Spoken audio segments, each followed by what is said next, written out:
arī tu esi atbraucis uz otrā līmeņa kursu vīriem, tēviem, XL izdzīvotājs. Un es zinu, ka tu personīgi esi iepriekš jau piedalījies dažādos tādos pašu izaugsmes visādos semināros, apmācībās, un arī tu pats organizē jauniešiem.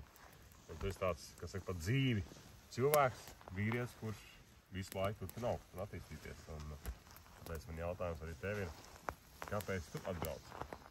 Es atbraucu pēc miera, pēc klusuma. Un mans draugs Kaspars Endels reizes ir savulaik teicis, ka vīrietim, vispār cilvēkam, ir svarīgi iemācīties 3 lietas. Būt komfortā ar diskomfortu. Un savukārt šis diskomforts ietver būt nedaudz badā, iepazīt augstumu un cilāt smagums.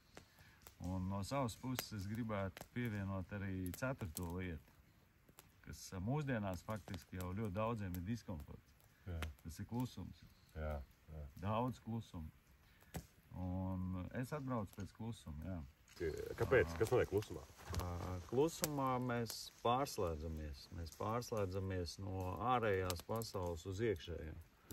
Un tas arī tas lielākais izaicinājums mūsdienās ir tāds, ka mēs pārāk daudz atrodamies ārējā pasaulē.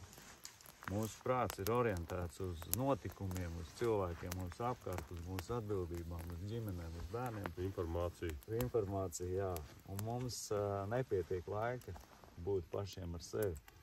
Kas vēl svarīgāk noteikti, mums nepietiek laika atgriezties pie savām saknēm. Pie vīrišķības, pie klusuma, pie būšanas. Jo tieši to es arī sajūtu šajās dienās, šo spēju vert un skatīties uz pasauli kā bērns, kā redzot lietas tādas, kādas viņas ir.